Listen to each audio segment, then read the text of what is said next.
Ang ganda naman ng gubat dito. Ang tahimik. Masarap sa pakiramdam. Pero bakit parang dumilim bigla?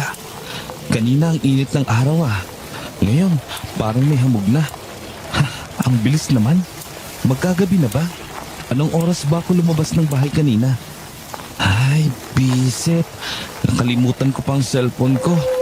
Oh, teka, ano yun? Shit, makalis na nga sa gubat na to. Parang ang kapal naman agad ng hamog dito. Ano ba yan? Saan na ba ako napadpad? Shit, ang lamig. Nanginginig ang mga kamay ko. Nasaan na ba kasi yung daan? Ay, ngayon pa talaga maliligaw oh. Kenis naman. Dapat pala, hindi na ako lumayo sa mga kaibigan ko. Dapat, sinamahan ko na lang sila. Bakit ba kasi naisipan ko pang pasukin ang gubat na to? Aray! Ang tanga mo, Johnny. Ang tanga-tanga mo talaga. Ngayon ka pa talaga nalampa. Nasira pa tuloy ang bisikleta ko. Ay, naku. Pag minamalas nga naman, oh. Ano yun? May tao ba dyan? Tulong! May tao ba dyan? Tulong po! Iho! Iho! Ano yun?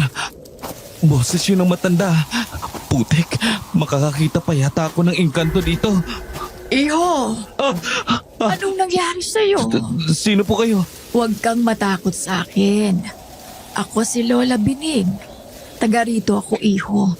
Ikaw, anong ginagawa mo rito sa gitna ng gubat? Ako po si Johnny. Lola, naliligaw po ako eh. Pwede niyo po ba akong ituro sa daan palabas ng gubat na to? Ano? Naliligaw ka mo? Naku, Iho, gabing-gabi na. Ano ba naman at napadpad ka sa ganito kaliblib na lugar? Hindi ko po alam eh. Kasama ko pa ang mga kaibigan ko kanina.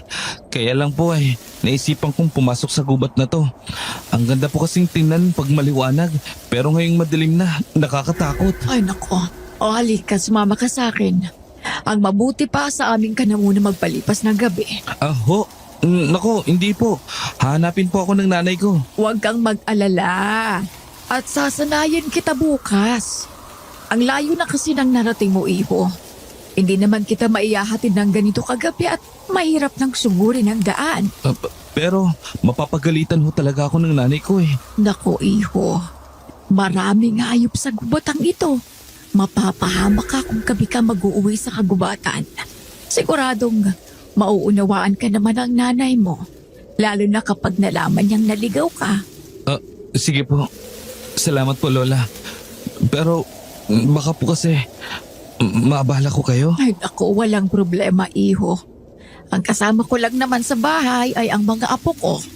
Pero huwag kang mag-alala, mababait sila. Salamat po.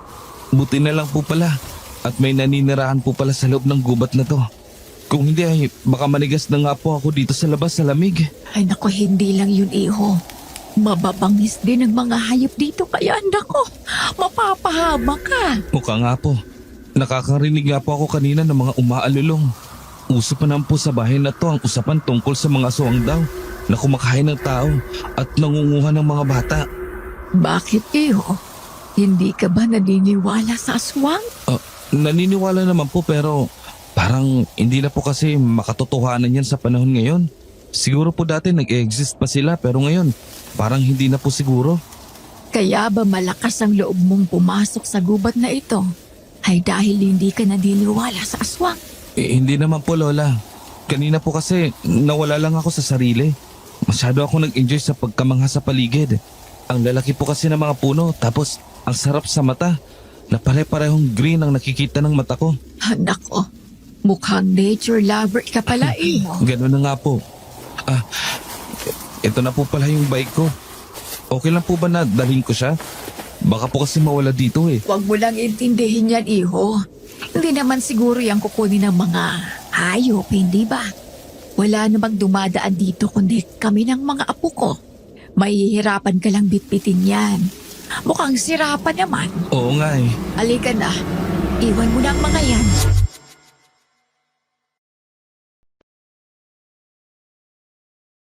Magandang araw po. Ako po si Junie, isang vocational student mula sa baryo ng Siquijor. Siyempre po noon ang mangyari ang karanasang ikakwento ko. Galing ako sa paggawa ng group project ko, kasama ang mga kaklase at kaibigan. Halos lahat kami nakabisikleta. Pero kumpara sa kanila na malapit lang ang bahay, ako po ay mula pa sa sentro ng bayan. Hindi rin po ako madalas lumalabas dahil mas komportable ako sa loob ng bahay. Kung hindi nag-aaral, madalas nakatutok sa video games. Pero ewan ko ba kung anong pumasok sa isip ko nung araw na yun. Pauwi na kami nang mapansin ko ang malaking gubat sa gilid ng kalsada. Nadala ako ng tanawin, kaya hindi ko na malayang lumihis na pala ako at nagpatuloy sa pagbibisikleta papasok ng kagubatan. Sa sobrang pagkamangha, hindi ko rin napansin ang paglipas ng oras. Hanggang sa maligaw ako, doon ko nakilala si Lola Bining. Isang matandang babae na nagdala sa akin sa maliit na baryo sa loob ng gubat.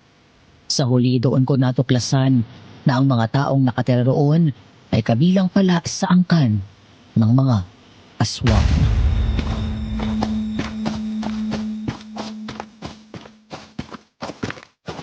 Lola, malayo pa po ba tayo? Para po kasing lalo tayong lumalayo eh. Ganyan talaga, iho. Pag nasa loob ka ng gubat, nakakalitong isipin kung lumalayo ka pa o kung saan ka pupunta. Pero huwag kang mag-alala. Malapit na tayo sa aming kubo. Oo nga po. Kanina nga po, konti na lang magpapanik na po talaga ako. Naalala ko tuloy sa iyo ang aking apong si Leo. Bakit naman po? Nung unang dating kasi niya dito sa amin, natagpuan ko siya dito sa gubat na umiiyak. Inabutan na rin kasi siya ng dilim tapos nataon pa na may paparating na bagyo nun. Kaya masama talaga ang panahon. Bakit po? Saan po ba siya galing? Galing kasi siya ng Maynila noon. Pero huminto siya sa pag-aaral at ayun, umuwi na dito sa probinsya. Ang kaso, mukhang nalimutan na ang daan pa uwi kaya naligaw. Ay nako, ay nako. Tuwing naaalala ko yon, hindi ko mapigilan ang hindi matawa, umaawa sa apo kong yon. Nakakatakot naman po kasi talaga tong gubat sa gabi. Kung gaano kaganda pagmasdan ng malalaking puno sa umaga, kabaliktaran naman po sa gabi. Pakiramdam ko nga po kanina, may mga buhay na yung puno eh. May narinig pa naman po akong umaalulong kanina, kaya natakot din po talaga ako nung bigla po kayong sumulpot. Ay nako, totoo iyo. Kaya nga bihira ang sumusubok na pumasok sa gubat na ito. Mukha nga po. Ano ba ang naisipan mo at pumasok ka sa gubat na to? Hindi ko nga po alam eh. Nagandahan lang po ako tapos nagtuloy-tuloy na po ako sa pagbibisikleta ko dito. Nako, iyo.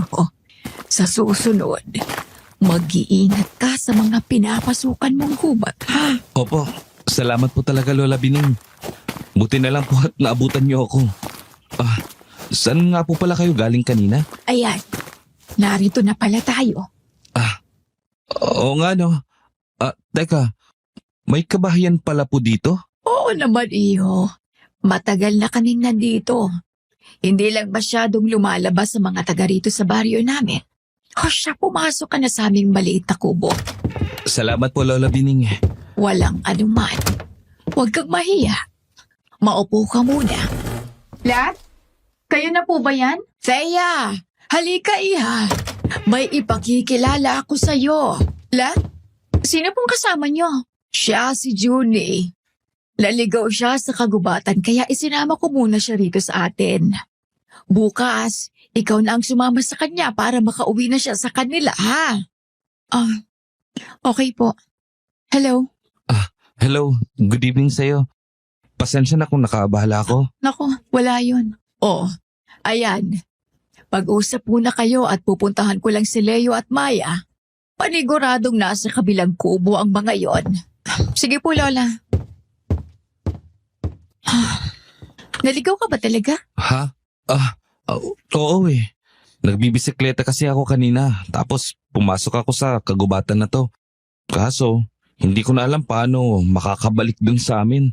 Hindi mo ba alam na delikadong gubat na to? Alam ko. Yun naman pala eh. Bakit tumuli ka pa rin? Nasisiraan ka na ba ng ulo? Pasensya ka na ha. Nakakaabala ba ako? Ay, ewan. Bakit pa ang daming engot sa panahon ngayon? Ha? Wala. Oh, Judy. Eto nga pala ang mga apo kong sina Leo at Maya. Magandang gabi po sa inyo. Ako nga pala si Junie. Pasensya na kayo kung nakakaabala ako sa inyo ngayong gabi. Magpapalipas lang naman ako ng magdamag. At bukas na bukas din, kailangan ko nang umuwi. Napakaswerte mo nga naman. Napadpad ka rito ngayong kabilugan pa ng buwan. Ha? Kabilugan ba ngayon ng buwan? Oo. Hindi mo ba nakita sa labas? Ano, hindi ka lang engot? Bulag ka pa. Masyadong malalaki kasi ang mga puno sa labas eh. Nahaharangan na halos ang langit ng mga dahon. Kaya siguro hindi ko rin napansin. Ang dilim kanina. Dahil bilog pala ang buwan ngayon. Ayos lang yan, Junie. Ang swerte mo nga eh. Kami nung nakarating kami dito, ilang araw pa bago ang kabilugan ng buwan. Ha? Ano namang swerte doon? Mamaya kasi, may selebrasyon sa baryo namin. Ganito kami tuwing bilog ang buwan. Makikita mo mamaya ang tinutukoy ko. Nako, nakakahiya naman. Wag na po siguro. Hindi naman ako taga-baryo ninyo eh. Baka magtaka pang ibang tao kapag nakita nilang may kasama pa kayo. Ano ka ba, Junie? Hindi naman ganun dito. Tama si Maya. Hindi ganun dito. Kapag nakita nila na may bagong mukha sa celebration mamaya, mas lalo pa silang matutuwa. Ewan ko na lang kung hindi mo pagsisihin ang kabaliwan mo. Ano yan? Wala. Ha? Diyan ka na nga. Naiinis lang ako eh. Ay nako, pagpasensyahan mo na si Thea, Judy. Talagang masungit lang ang batang yon. Manang-mana sa kanyang ama. Nako, walang problema po. Totoo rin naman po ang sinasabi niya. Kasalanan ko naman talaga kung bakit ako naligaw at inabot ng gabi sa gubat. Wala na rin kaming magagawa, iho. Kung sisisihin mo pa ang sarili mo, ang mabuti pa sumama ka sa amin. Nako, hindi na po. Sumama ka na, Junie. Pangako, magiging masaya to. Oh, eto. Isuot mo itong itim na cloak. Para saan yan? Kasama yan sa pagtitipon. Ano? Tara na, iho. Naghihintay na si Ramon sa sentro.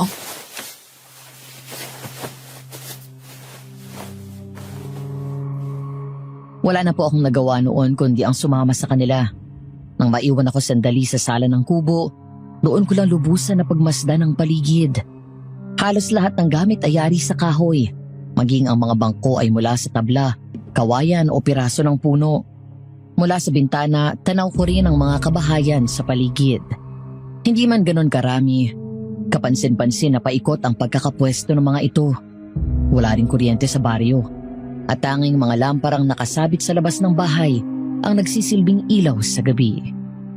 Naguguluhan man, napatitig na lang ako habang pinapanood ko si Lola Bening. Isinuot niya ang isang itim na cloak bago siya lumabas at tumungo sa gitna ng kabahayan. Doon, nakapwesto ang isang malaking bonfire at sa mga sandaling yon, nagsisimulang gumapang ang kakaibang kilabot sa buo kong katawan.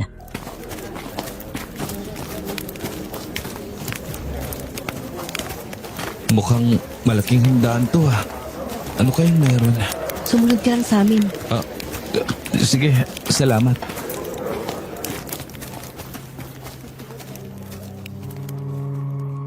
Doon po ako napatingala at tumambad sa akin ang malaking buwan. Bilog na bilog at halos nakatapat sa aking ulunan. Walang kahit anong ulap na humaharang, kaya kitang-kita ko ang liwanag at ganda nito. Sandali akong napatulala. Ninanamnamang tanawin na para bang ako'y nahipnotismo ng buwan nang bigla akong masagi ni Leo.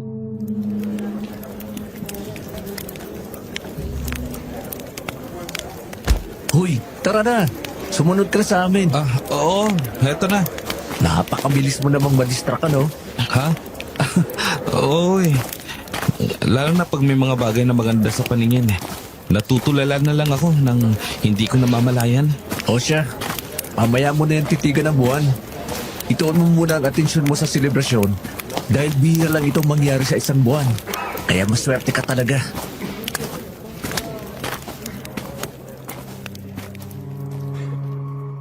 Doon po ako napatingalang muli. Tumambad sa akin ang buwan. Malaki, bilog na bilog.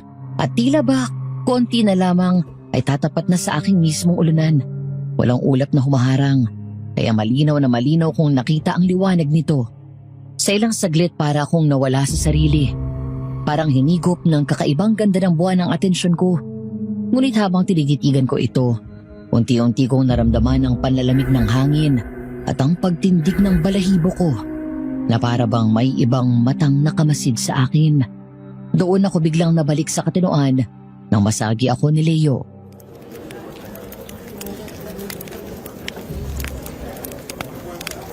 Magandang gabi sa lahat, aking angkan. Nakikita ko ang ningning sa ating mga mata. Panibagong gabi, panibagong buwan. Magandang gabi, Tatay Ramon. Ano ka ba? Hindi mo ba talaga pigilan ang sarili mo, Leo? Oo na. Eto na, tatahimik na. Mati lang naman eh. Sa gabing ito, tulad ng dati, nagtitipon tayo upang magpasalamat sa dakilang buwan. Salamat sa buwan na nagbibigay lakas, nagbibigay buhay, at patuloy na nagbibigay sa atin ng mga biyayang hindi nauubos. Salamat, dakilang buwan! Salamat! Sila ang ating buhay, ang ating lakas, ang ating kinabukasan. Huwag natin silang biguin. Ito na. Ito na ang selebrasyon. Sumama ka lang sa amin at huwag kang mag-alala. Magiging masaya ka rito. Sumunod ka lang sa amin at huwag kang mag-iingay. Sino ba yung matandang yun? Anong mga biyayang sinasabi niya? Siya, si Tatay Ramon, ang pinuno namin. Basta, sumunod ka lang. Malalaman mo rin. Ngayong gabi, muli nating ilalaan ang gabing ito para sa ating susunod na pinuno. At kapag napagtagumpayan natin ang gabing ito, mararamdaman at matutupad ang lahat ng ating mga kaibigan para sa ating angkan, para sa ating lahi. Muli, ipinakikilala ko ang aking nag-iisang anak. Teya, iha! Halika na rito!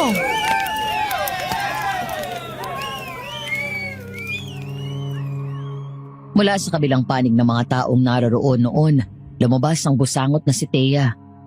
Madilim ang kanyang mukha nang lumapit siya kay Lola Bining at sa tatay niyang siya palang pinuno ng kanilang angkan. Pero gaano man kabigat at kadilim ang anyo niya, di ko maalis ang tingin ko sa kanya. Para bang sa sandaling yun, unti-unti kong nauunawaan na may dinadala siyang hindi basta-basta. Wala man akong alam tungkol sa takbo ng kanyang buhay. Ramdam ko na may sugat siyang tinatago. Lalo pa, nang ilibot niya ang kanyang paningin sa paligid. Tila sinusukat ang bawat tao sa paligid niya. Huminto lamang ang lahat nang magtagpo ang aming mga mata. Kung kanina ay ramdam ko ang kanyang pagkainis at pagkadismaya, sa saglit na yon ay nasilayan ko rin ang halo-halong emosyon na gumugulo sa loob niya. Takot, galit, at tila ba isang piraso ng lungkot na ayaw niyang ipahalata.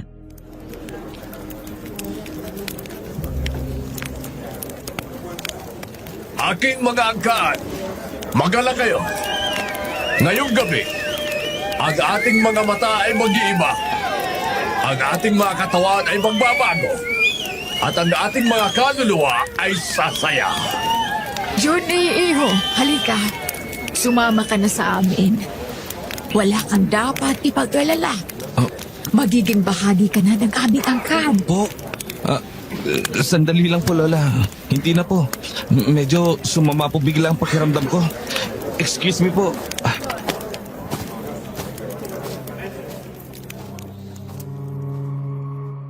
Umurong ako noon at hindi tuluyang naabot ni Lola Bining.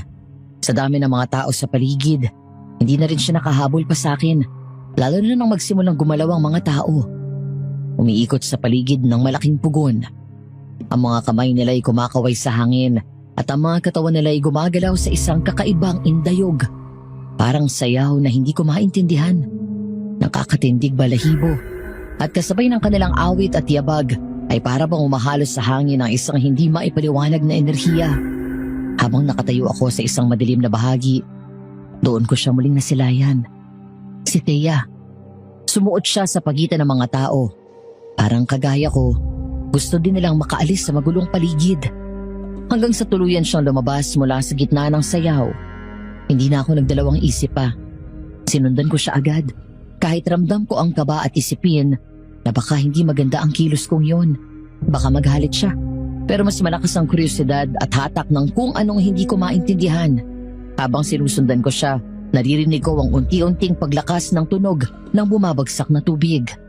Unti-unti, mas malinaw mas malapit, hanggang sa tumambad sa akin ang isang napakalawak na talon at doon nakatayo si Thea. Tahimik, nakaharap sa lagaslas ng tubig at para bang may hinihintay.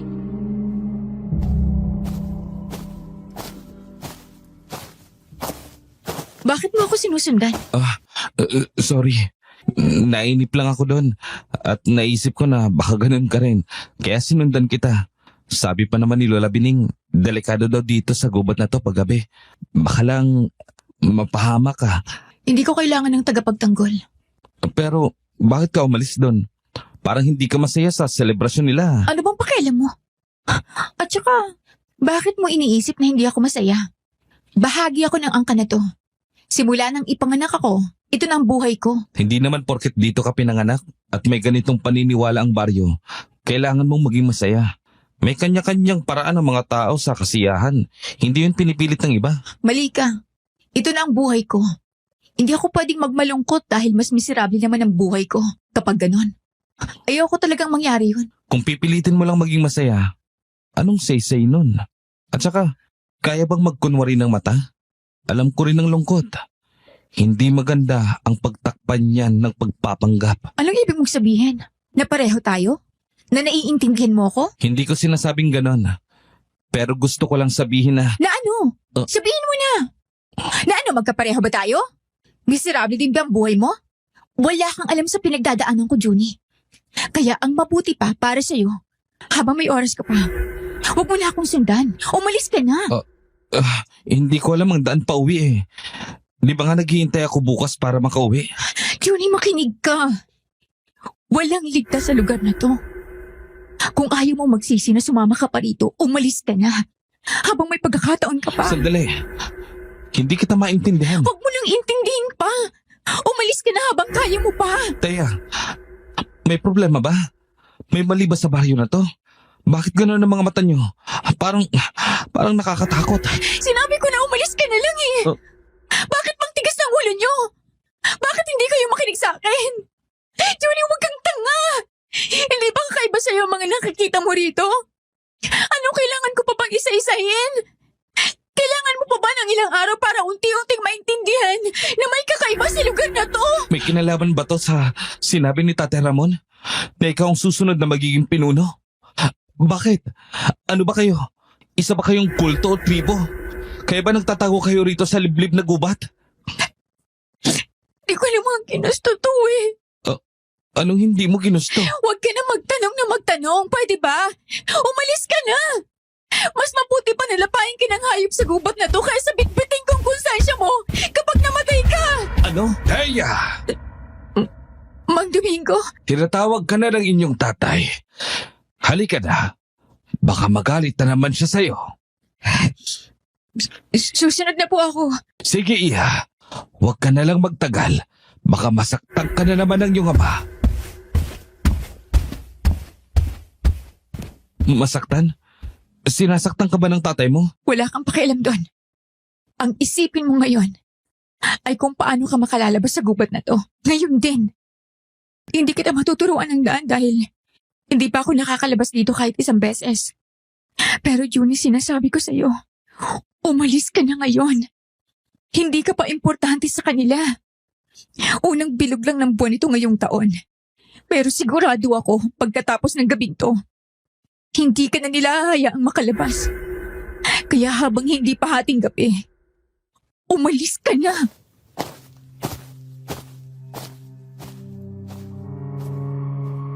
Tinalikuran niya ako matapos niyang sabihin yon. Iniwan ako sa harap ng talon na hindi ko alam kung ano ang susunod kong gagawin. Pero aminado akong may kakaiba talaga sa baryong yun. Kaya nagpasya na lang akong huwag bumalik. Muli kong sinuong ang daan papasok sa madilim na kagubatan.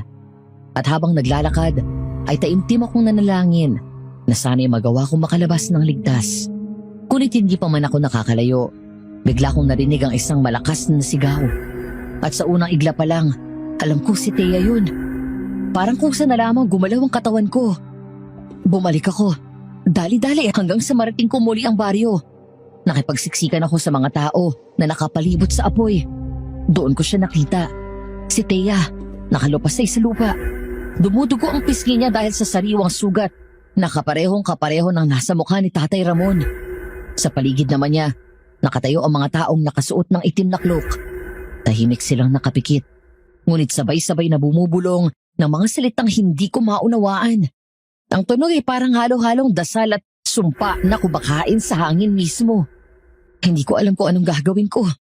Nanginginig ang mga kamay ko at pakiramdam ko ay mabibitag din ako sa kung anumang ritual ang nasasaksihan ko ng mga oras na yon. Pero bago pa ako tuluyang magpanik, isang matatag na kamay ang biglang humawak sa akin mula sa dilim. Bumalik ka pa rin, iho. Pumatak ng hating gabi. Tumingala ka sa buwan. Nakatapat na siya sa tuktok ng uluhan mo, iho. Ibig sabihin lang nito, inabandona mo ang pag-asang makatakas sa baring ito. Bakit? Hindi ko pa alam. Ngayon, iho, malalaman mo ang dahilan.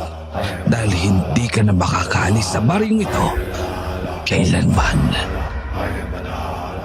Umakyat ang takot sa bato ko noon. Gumapang sa katawan ko ang pakiramdam ng pagsisisi at panghihinayang. Pero nang tumama ang paningin ko sa nangihinang si Thea na nakalupasay sa lupa, bigla yung napawi. Ang tanging naiwan sa akin ay ang kagustuhang matulungan siya ng mga oras na yon. Bigla kong iniwan si Mang Domingo. Sumama siya sa mga nagdadasal, habang ako naman na natiling nakatayo sa gilid. Nag-aabang ng kahit anong pagkakataon na makalapit kay Thea. Ngunit lumipas ng ilang minuto at lalo lamang lumala ang kaba ko. Unti-unti, nagsimulang muling sumayaw ang mga tao sa paligid ng apoy. Hindi ito karaniwang sayaw, kundi mga galaw na parang pinagdugtong-dugtong na dasal, sumpa at ritual. Ang bawat ikot nila ay tila ba pumipigil sa akin na makatawid papunta kay Thea. Hanggang sa bigla na lamang silang huminto. Sa isang iglap, natigil ang lahat ng yabag at bulong. Isang kumpas lang ni Tatay Ramon at para mga estatwa silang lahat na natigilan sa kani-kanilang pwesto. Tahimik, walang gumagalaw. Ang tanging maririnig ay ang pagaspas ng apoy at ang mahinang daing ni Thea sa lupa. Salamat sa inyong lahat sa pagtitipon ngayong gabi. Ang bilog na buwan ay saksi sa ating bagong pagsisimula. Ang bawat tagumpay ng ating angkan ay patunay na hindi na tayo muling magtatago. Nagpapatunay ito na matibay pa rin ang sumpang iniwan sa atin. Isang sumpang kailanman ay hindi mapuputol. At ngayon, patuloy natin itong gagamitin laban sa lahat ng ahadlang sa atin. Sa muling pagdating ng ikalawang buwan ngayong buwan, ang sumpa ay magbabago. Hindi na ito magiging bigat, kundi biyaya. Biyaya para sa ating lahat. At higit sa lahat, para sa lahat ng aking nasasakupan. At ang pinakamalaking biyaya ay nasa harap na natin, Ramon. Heto, darito na ang susi sa lahat. Salamat, Inay. Ipinagbabalik ko ang pagiging anak mo at maging bahagi ng ating angkan. Sa wakas, ang pinakahihintay nating sandali. Ano bang ibig niyang sabihin? Anong biyaya? Shh! Huwag ka nang magtanong, iho. Napakapalad mo. Ikaw ang napili ng dakilang buwan. Po? Sino po kayo? Tawagin mo na lang akong Apo. Ano pong sinasabi niyo? Na ako ang pinili ng buwan? Masyado kang matanong, iho. Ikaw, bakit ka ba bumalik sa baryong ito? Hindi ba nakatakas ka na sana?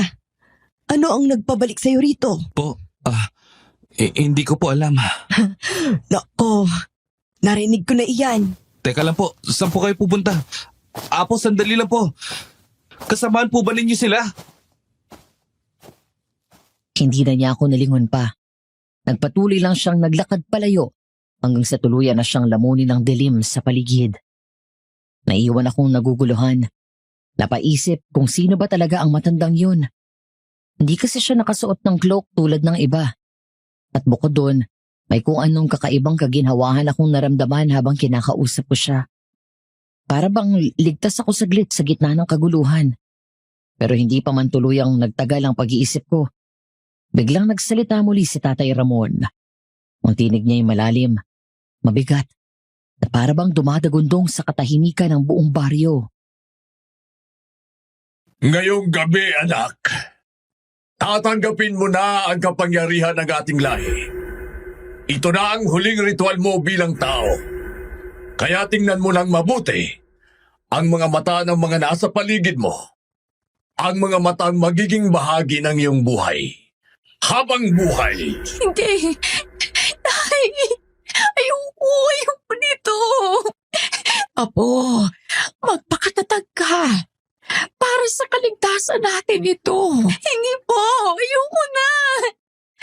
Tama na po, Lola. Kaya mo yan, Iha. Ikaw ang susunod na pinuno ng angka natin. Pinagdaanan din namin iyan ang itay mo at kinaya namin. Kakayanin mo din yan, Apo. Ihanda ang dugo. Hindi. Ayoko po, Itay. Anak, magpakatatag ka. Para sa ating lahat ito. Kaligtasan? Ang tawag niyo ba dyan ay kaligtasan? Sinasaktan niyo ako! Ano ba? Itigil mo na, Entea. Uminom ka ngayon din. Ibuka mo ang bibig mo kung ayaw mong masaktan. Kita ko kung paanong mahigpit na hinawakan ni Lola Bining si Thea sa magkabilang braso. Parang wala itong kahirap-hirap. Kahit pa nagpupumiglas at umiiyak si Thea. Ang lakas niya ay hindi pangkaraniwan. Bawat kadyot ni Thea ay agad nang napipigilan. Si Tatay Ramon naman, mariing hinawakan ng pisngi ng kawawang bata. Pilit niyang itinatapat ang bibig nito sa isang baon na makinis ang pagkakaukit. Doon nakasilid ang mapula. Malapot na likido na parabang dumadaloy na dugo. Kitang-kita ko ang takot sa mga mata ni Thea habang unti-unti niyang nalulunok ang unang patak. Mariing nakasara ang aking mga kamao. Pinipigilin ko ang sarili ko na huwag makialam. Huwag gumawa ng kahit anong ipapahama ko. Pero habang tumatagal, lalo lang sumisikip ang dibdib ko. Hanggang sa hindi ko na kaya. Bit-bit ang kakarampot na lakas ng loob, sumigaw ako. Malakas! Walang takot at malinaw! Tigilan niyo siya! Huwag niyo siyang pipilitin! Pasensya ka na, Tatay Ramon. Ako na ang bahala sa batang to. Baguhan pa siya sa aming baryo kaya nagugulat siguro sa mga nakikita niya. Halika na, Junie. Mas mabuti na muna nasa kubo ka maghintay. Hindi mo pa naman nauunawaan ang ritual na to. Kaya dun ka muna. Anong hindi nauunawaan? Pinipilit niyo si Thea. Ano bang gagawin niyo sa kanya? At ano ba tong ginagawa niyo? Johnny, anong ginagawa mo dito? Bakit nandito ka pa rin? Ay, pasaway ka talaga. Dito ka bang Domingo? Ako na ang bahala kay Judy. Halika, iyo. Sumama ka sa akin. Pero po, Wala ang pero-pero. Halika na. Kailangan nating mag-usap.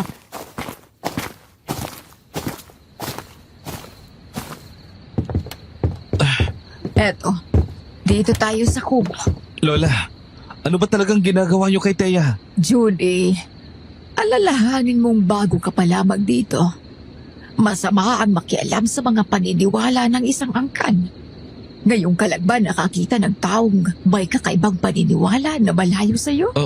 Hindi naman po. Oo, hindi. Sa inyo rin. Marami ring iba't ibang pananaw, hindi ba? Opo. Huwag mong gisara ang puso mo sa amin, iho. Nakasanayan lang namin ang pagtitipong ito at normal lang ito. Wala kaming balak saktan si Thea. Mahal ko ang apo ko. Hindi ko hahayaang magyari yon. Pero Lola, nasugatan na po siya. Nahihirapan na siya doon. Hindi siya sanay, iho. Unang beses niya ito. Pero siya ang susunod na magiging pinuno ng angka namin. Kaya dapat siyang masanay. Pero Lola Bining, nakakaawa po siya. Hindi po ba kayo naaawa sa kanya? Natutuwa akong nag-aalala ka, Junie. Pero huwag kang mag-alala. Hindi siya mapapahamak. At para din sa kapakanan niya ito, kailangan niyang masanay para sa panahon na hahawak na siya sa angkan. Para hindi siya mahirapan. Sige, dito ka muna. Hintayin mo na lang kami rito. Pero Lola, Huwag mo lang subukang manggulo muli, iho. Baka magalit na naman si Ramon at masaktan ka niya. po, pinagbabantaan niyo po ba ako? Hindi naman, iho. Sinasabi ko lang ang ugali ng anak kong hindi madaling makapagpigil.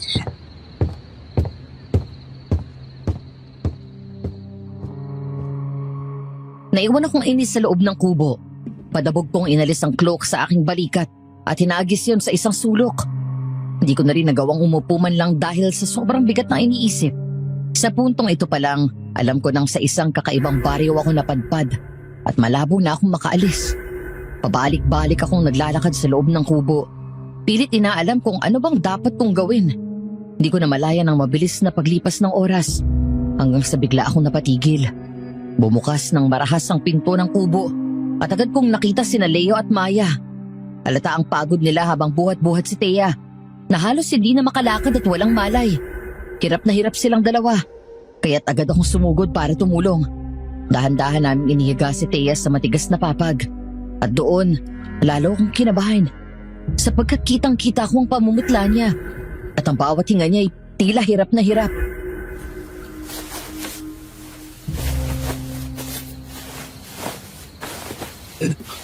Ano nangyari sa kanya? Bakit nawalan siya ng malay? Huwag ka nang makialam. Tama. Masyado kang maramot. Talagang manggugulo ka pa kanina, ano? Sino ba nagsabing sumama ko doon? Hindi ba kayo ang nag-anyaya? Bakit nagagalit kayo kung hindi ako maniniwala sa ginagawa niyo kanina? Huwag kang mangarap ng sobra, Junie. Akala mo ba hindi na namin dinaanan ang ganyang karanasan? Maswerte ka nga dahil pinaalis ka ni Tatay Ramon kanina. Kung dinanas mo ang nangyari sa amin noon, baka agad ka nang sumuko. Ano bang ibig niyo sabihin? Wala kaming gustong sabihin sa'yo. Kung di manahimik ka at papakialam. Matagal na naming hinintay ang araw na to. Huwag kang manggugulo. Naintindihan mo ba yon? Halika na nga, Leo. Huwag na nating aksihan ng oras ang lalaking yan. Sa una, magaling siya magyabang. Sa huli, gaya natin, mauunawaan din niya tayo. Tama. Dahil mahina ka rin naman. Hindi uubra ang kayabangan mo rito. Anong sinasabi ng mga yun? Junie, Taya, ano nangyari sa'yo? Bakit ka nawalan ng malay? Ayos ka lang ba? Bakit? Bakit hindi ka umalis? Sinabi ko na sa'yong umalis ka na. Hindi ko alam ang daan, Taya. At saka, narinig kong sumigaw ka. Ano ang ginagawa nila sa'yo? Dapat sana hinayaan mo na lang ako. Wala na rin mangyayari kung pagsisisihan ko pa yun. Hindi ko rin alam kung bakit bumalik pa ako kanina.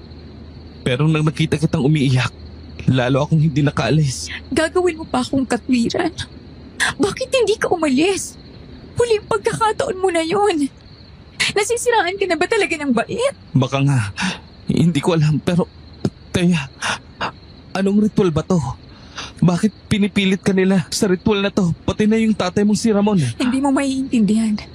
Kaya huwag ka na magtanong pa. Nakakulong ka na rin dito. Hayaan mong malalaman mo na lang ang balang araw. Pero, aminin mo nga, Taya, ano ba talaga kayo? At ano ang pinapainom sa'yo ni Tatay Ramon? Dugo. Dugo mula sa sugat ko. Dugo na may sumpa. Sumpa? Oo. Sumpa. May sumpa ang angka namin na dapat panatilihin. Kung hindi, mamamatay kaming lahat. Ang ritual na yon, hinahanap nito ang bagong lahi na may malakas na loob at sapat na lakas para panatilihin ang sumpa. Kaya kami ganito. Ano? Anong klaseng tao ba kayo? Malalaman mo rin. Sapat na ang alam mo kahit papano. Lumabas ka na muna. Kailangan ko magpahinga. Sandali. Gagamutin ko muna ang sugat mo. Hindi na kailangan. Ihilom na lang yan mag-isa. Delikado yan. Pwede kang ma-impeksyon.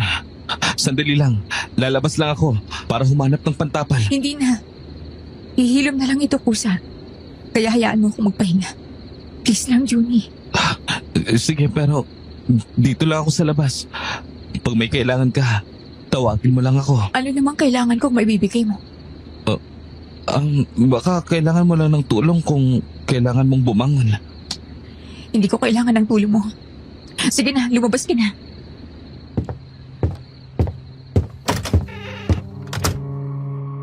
Lumabas na lang ako noon.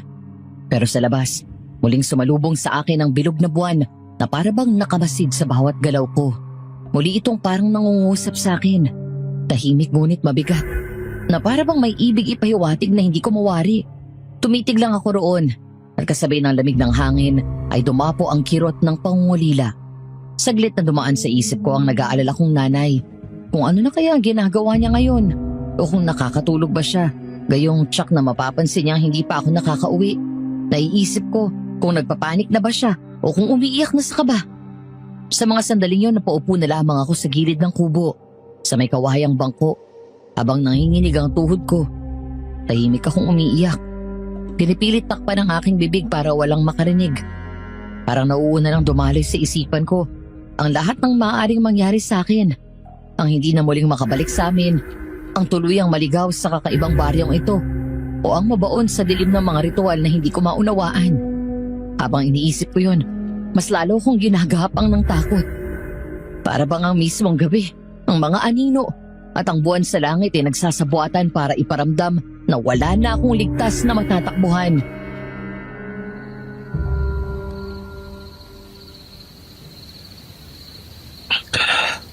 Sana pala. Naging mabuting anak ako. Dati pa lang. Paano kung hindi na ako makabalik ngayon? Paano na si nanay? Ang tanga-tanga mo talaga. Hindi ka nag-iisip, Junie. Ganon din ang sinabi ko noon sa aking sarili. Apo? Anong ginagawa niyo po dito? Kanina pa po ba kayo dyan? Nako, umiiyak ang isang gwapong binatang katulad mo. Siguradong kailangan mo ng kausap. Maaari ba akong maupo dito sa kabilang dulo ng bangko? Oo naman po. Ay nako, ang lamig ng gabi. Kaya nga po eh. Oh, mag-isa ka rito, iho.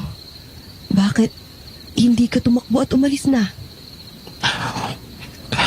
Pakiramdam ko po kasi wala na akong lalabasan sa gubat na to. Hindi ko nga po alam kung ano ang sumapi sa akin. Kaya pumasok ako sa gubatang ito. Kaya hindi na nakapagtataka kung hindi pa rin ako makakalabas. Ano bang iniisip mo, Junie? Na baka naengkanto ka kaya ka nakarating dito? Imposible po ba yun, Apo?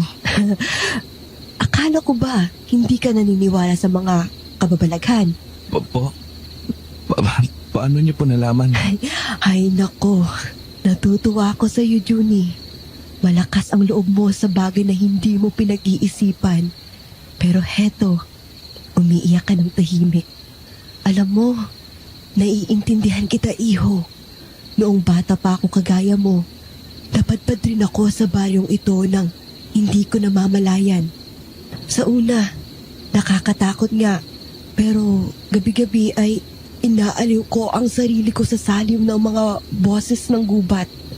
Sa huni ng mga nilalang, nakasama nating naglalakbay sa dilim. Hindi sila aswang, Junie. Hindi sila halimaw. Sila ang mga anak ng buwan. Ang mga anak ng pag-asa. Po? Sorry po, Apo. Hindi ko po kayo masyadong maintindihan. Hindi mo kailangang intindihin ang lahat, Junie. Kailangan mo lang magtiwala sa iyong sarili. Sa bawat pagsubok, lumalakas ka. Sa bawat sakit, natututo ka. Hindi ka napapasok sa gubatang ito para sa wala lang. May rason ang lahat ng ito, iho. Kung may rason man po, kung bakit ako napadpad dito, sana may paraan din para makalabas ako dito. Alam mo ba, iho, na ang buwan ay may dalawang mukha? May dilim at may liwanag. Ang dilim ay ang lahat ng kasamaan sa mundo. Subalit ang liwanag ay ang pag-asa, ang pagmamahal. Ikaw ang buwan, Junie. May dilim ka sa iyong kalooban, pero sa bawat dilim, mayroon kang liwanag na nagbibigay pag-asa sa iba. Ganyan din ang baryong ito. Ang mga taong nakikita mo rito ay dapat mong kilalanin. Alamin kung sino ang kabilang sa dilim at sino naman ang sa liwanag. Pero, paano ko po magagawa yun? Sa pamamagitan ng pagiging totoo sa iyong sarili. Ang pagiging matapang ay hindi tungkol sa lakas na pisikal, kundi sa lakas ng kalooban. Ang lakas na panatilihin malayo sa iyo ang sumpa. Ang paniniwalang hindi dapat mababali para manatiling buhay. At ang lakas na maging tao pa rin sa kabila ng lahat. Ang malasakit at pagiging mabuti, Junie. Iyon ang pinakamalakas na kapangyarihan sa mundo. At ang puso mo, napakabusilak niyan. Yan ang rason kung bakit dinala ka ng mga paamo sa baryong ito. Dahil ang ilan sa baryong ito ay kailangan ka. Paano ko naman po sila matutulungan? Ang kailangan mo ay maging matatag. Kailangang buo ang loob mo sa anumang desisyong tatahakin mo. At kung dumating ang panahon na kailangan mong sumuko, pumikit ka muna. Alalahanin mo ang pakiramdam ng pagiging malaya. Ang buhay na meron ka. Ang mga taong importante sa iyo at bahagi ng pagkatao mo. Kung kaya mo silang kalimutan, pwede ka nang sumuko. Pero kung patuloy na lalaban ang puso mo, ikaw mismo ang dadalhin sa tamang landas na pipiliin mo. Apo, napakamatalinhagan niyo po. Hindi ko po kayo masyadong maintindihan. Pero kung ano man po ang ibig niyong sabihin, sana kusa ko pong matandaan ng katawan ko. At sana po, gaya ng sabi niyo, magawa ko nga makabalik. Ay, kung sana pwede lang tanungin ng buwan.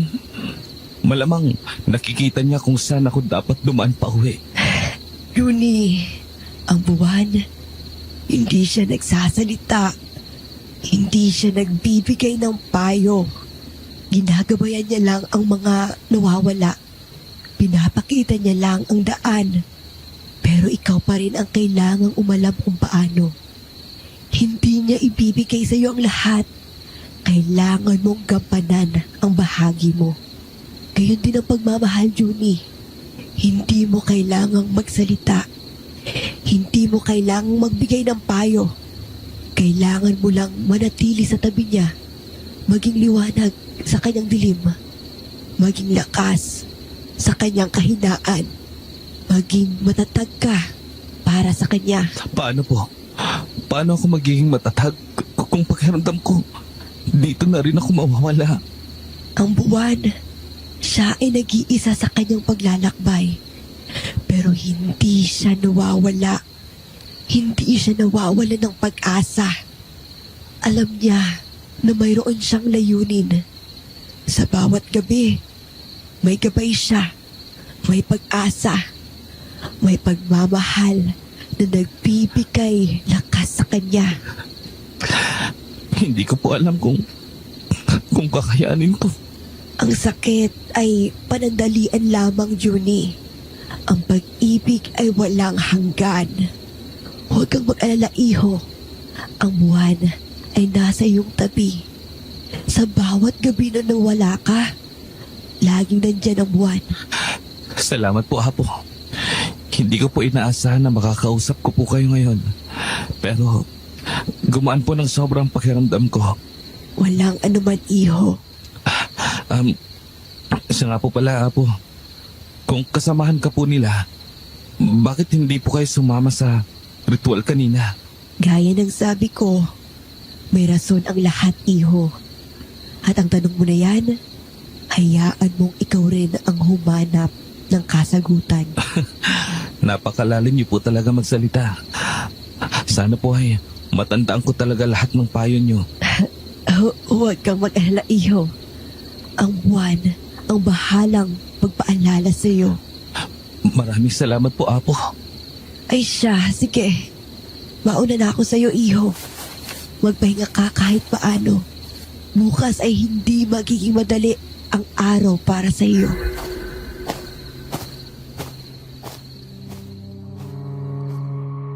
Kinabukasan, nagising ako na masakit ang buong katawan dahil hindi ako nakapagpahinga ng maayos sa pagkakatulog. Nakasanda lang ako noon sa dingding, kaya ramdam ko ang kirot sa bawat galaw. Kung hindi ko pa narinig ang malakas na pagbagsak mula sa loob ng kubo, malamang hindi ko pa magawang bumangon sa sobrang gulat. Agad akong pumasok sa kubo, puno ng pangamba na baka may nangyari kay Thea. Pero nang pumasok ako, nakita ko maayos na siyang nakatindig. Wala nang bakas ng sakit sa kanyang mukha at ang sugat niya ay halos tuluyang gumaling. Tila ba ilang buwan ang nakalipas mula nang siya'y masugatan. Ang tanging naiwan lamang ay ang bahagyang bakas na pilit na sumasabay sa linya ng kanyang mukha. Paalala ng nangyari.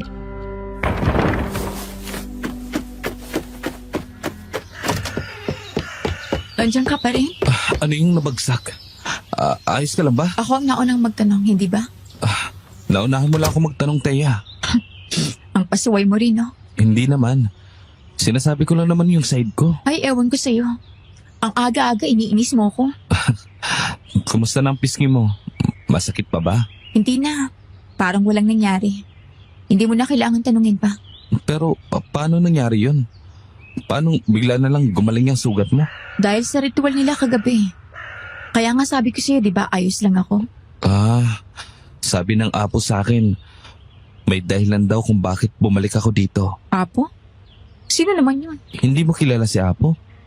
Yung matanda na lagi may dalang puting balabal? Ewan ko sa'yo, Junie. Wala akong kilalang apo. Pero sabi niya, kagaya rin daw niya ako.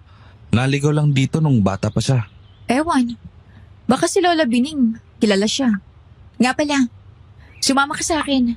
May ipapakita ko sa'yo. Ano? Kaya nga sumama ka na lang sa akin, di ba? Okay. Nagtatanong lang naman eh. Napakasungit mo talaga. Siya nga pala. Pwede ba ako magtanong? Oh, ano na naman? Ano kasi, sina Leo at Maya kagabi. Sabi nila, dati daw silang nagsubok na lumaban.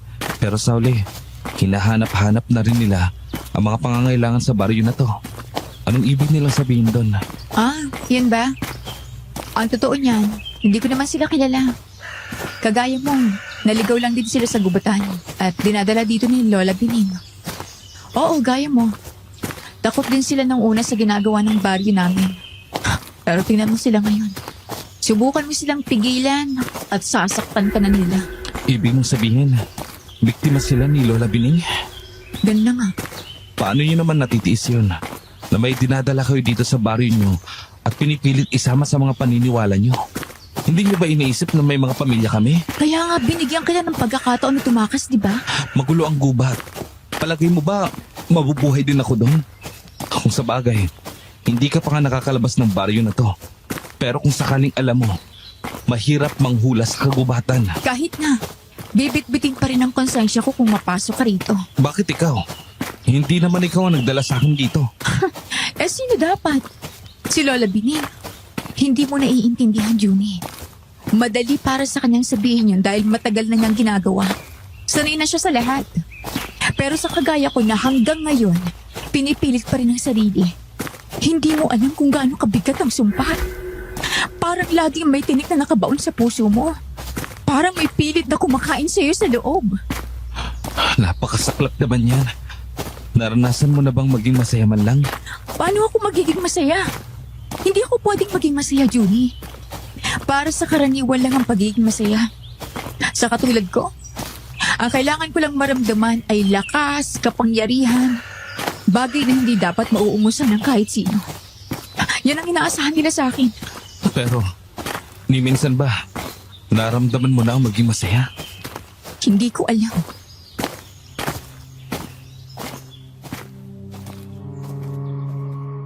Nakarating kami sa talon at tanda kong lalo pa akong humanga sa ganda nito. Kumikislap ang tubig sa ilalim ng sikat ng araw na para bang mga kristal na bumabagsak kasabay ng agos. Kitang-kita rin ang linaw ng tubig na naglalantad ng bawat bato at buhangin sa ilalim. Akala mo'y kayang abutin ang mismong kalinawan nito sa isang tingin lamang. Pero hindi lamang yon ang tunay na nagpamangha sa aking paningin. Dahil nang dumampi ang hangin, lumipad ang buhok ni Thea sa ere at lumantad ang kanyang makinis na batok. Doon ko siya tuluyang napagmasdan at doon ko rin napagtanto ang kakaibang ganda niya.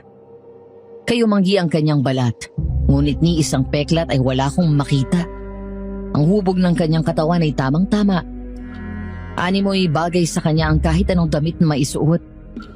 Higit pa roon napansin ko ang kanyang singkit na mga mata na lalo pang naging kaakit-akit kapag bahagya niyang kinakagat ang kanyang labi o kapag kumukulot ang kanyang noo. Pero kapag pinagmamasdan mo siya, mapapansin mo rin ang kakaibang lungkot at takot na namamayani sa mga mata niyang yun. Biglang bumagsak ang aking mga balikat.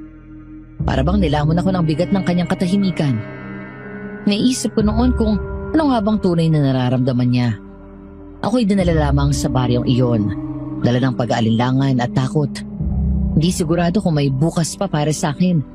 Samantalang siya, ipinanganak at lumaki na sa lugar na yun at ni minsan ay hindi niya naranasan na makita ang mundo sa labas. Ni maramdaman ang iba't ibang uri ng kaligayahan bilang isang taong malaya.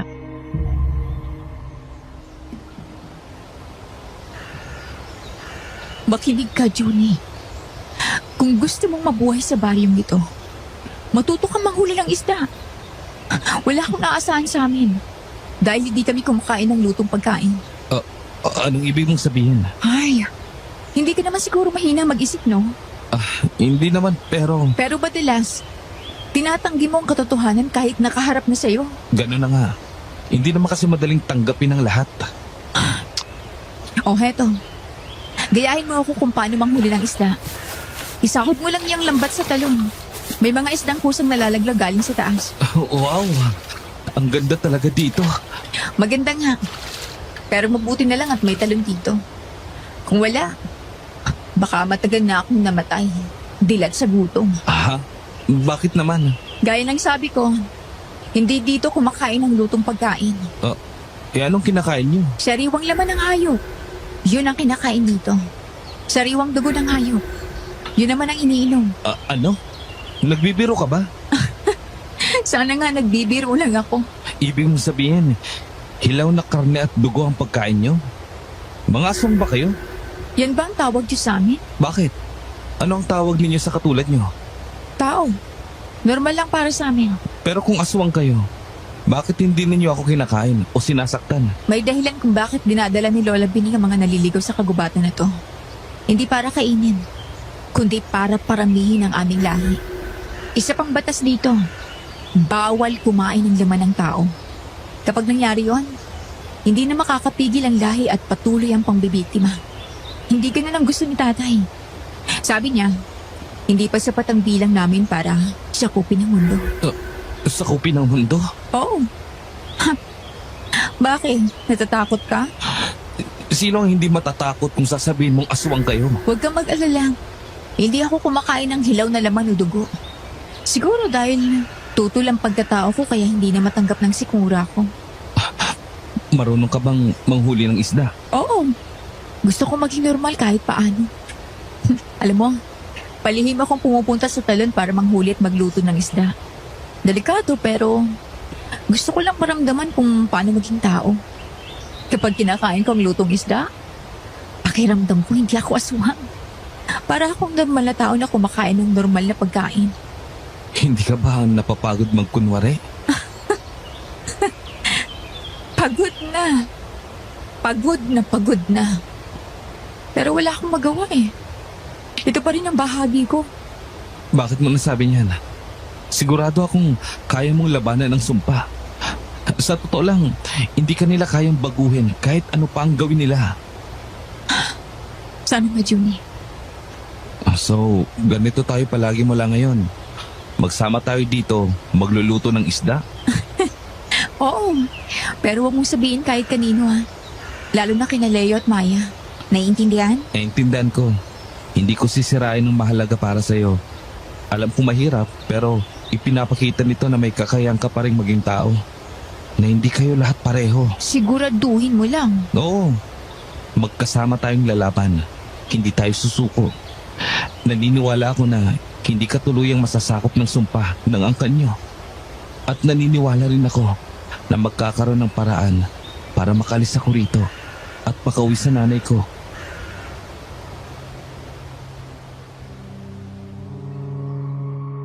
Sa pagkakataong yun, sabay kong naramdaman ang matinding gulat at takot dahil sa mga nalaman ko, pati na rin ang kakaibang ginahawa dahil mas nakilala ko pa ng husto si Thea.